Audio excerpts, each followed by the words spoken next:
একজন লোককে কবর থেকে উঠাইয়া তাকে আগুন দিয়া পুরাইছে। নাউজুবিল্লাহ বলেন না। আচ্ছা, এর চাইতে নিকৃষ্ট কাজ আর হইতে পারে? একটা মানুষ দুনিয়াতে থাকা অবস্থায় যদি সে ভুল করে, তাহলে আপনার ক্ষমতা থাকলে অবশ্যই এটাকে বাধা দিতে হবে, প্রতিহত করতে হবে। যদি আপনার ক্ষমতা না থাকে তাহলে মনে মনে ঘৃণা করতে হবে। এটাই তো ঈমানের আসল পরিচয়, ঠিক না? তাহলে ওই ব্যক্তি দুনিয়াতে থাকা অবস্থায় দেশের যে আইন আছে, রাষ্ট্রীয় আইন, এই আইন অনুযায়ী তাকে শাস্তি দিতে হবে। তার যে ন্যায্য, তার উপরে যে শাস্তি রায় হয়, এই রায় অনুযায়ী তাকে শাস্তি দিতে হবে। কিন্তু আপনি নিজের হাতে একটা মানুষকে কবর থেকে উঠাইয়া ওই মানুষটাকে আগুন দিয়া পুড়াইয়া সারা বিশ্ববাসী আজকে জেনে গেছে যে বাংলাদেশের মধ্যে এত একটা নিকৃষ্ট দেশ, যেই দেশের মধ্যে দুনিয়ার উপরে মানুষগুলো তো নিরাপদ না, কবরের মানুষগুলো পর্যন্ত তাদের কাছে নিরাপদ না। এটা মানুষের কাছে একটা ভুল মেসেজ চলে গেছে। অন্যান্য রাষ্ট্রের মানুষগুলা তারা মনে করবে যে বাংলাদেশের মধ্যে যে জঘন্য, তারা এত হিংস্র, কবরের মানুষগুলা পর্যন্ত তাদের কাছে নিকৃষ্ট। আচ্ছা বলেন তো, ফেরাউনের চাইতে জঘন্যতম কাফের কেউ ছিল? সবাই কই দিব, ফেরাউনের চাইতে জঘন্যতম কাফের কেউ ছিল? কথাকে বুঝেন না? ফেরাউনের চাইতে সে নিজেকে খোদা দাবি করছে। মুসা নবী একজন পয়গম্বরের সঙ্গে সে বিয়াদবি করছে, সে নিজেকে খোদা দাবি করছে। ওই পাগলা তো আর খোদা দাবি করে নাই। আচ্ছা, ফেরাউনের চাইতে জঘন্যতম কাফেররা ছিল? কথা কই না, ছিল?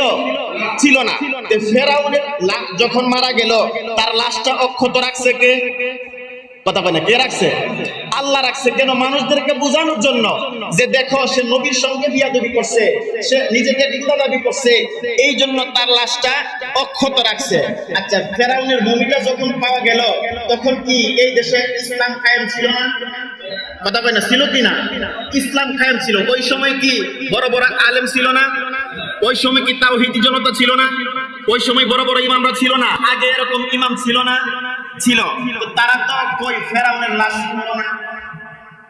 পড়ছে নাকি? কথা কই না, পড়ছে। ফেরাউনের চাইতে কাফের, সবচাইতে জঘন্যতম কাফের, সে নিজেকে খোদা দাবি করছে। ওই সময় তো ইমামরা ছিল, কিন্তু ওই ইমামরা তো এত উগ্র দেখায় নাই। এত উগ্রতা করে মাটির নিচের লাশটাকে উঠাইয়া, যে ফেরাউনের লাশটা চোখের সামনে, তাকে তো আগুন দিয়ে পুরাই নাই, যে সে নিজেকে খোদা দাবি করছে। আবু লাহাবের মধ্যে তো জঘন্যতম কাফের কে ছিল? যার নামে আল্লাহ একটা সূরা নাযিল করছে, তাব্বাত ইয়াদা আবি লাহাবি ওয়া তাব, যে সে একজন জঘন্যতম অপরাধী। যে তোমরা তাকে চিনে রাখো।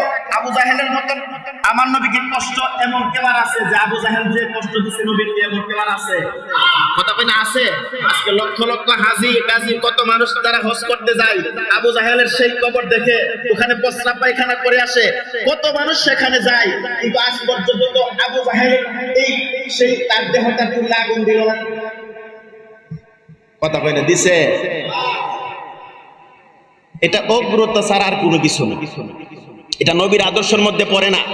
একটা মানুষ দুনিয়াতে থাকলে রাষ্ট্রীয় আইন অনুযায়ী তার যে ন্যায্য শাস্তি, সেই শাস্তি দিতে হবে। মারা গেলে কি আপনি বিচার করতে পারবেন? মারা গেলে উপরওয়ালা বিচার করতে পারবে। আপনাকে এমন ভাবে চলতে হবে যাতে করে অন্য মানুষ আপনার দ্বারা কোনো কষ্ট না পায়। হযরত উমর রাদিয়াল্লাহু তাআলা আনহু, উমর রাদিয়াল্লাহু তাআলা আনহু চাইতে তাওহীদকে বেশি জানতো। যিনি অর্ধ জাহানের বাদশা ছিল, হযরত আবু বকর চাইতে তাওহীদকে বেশি জানতো।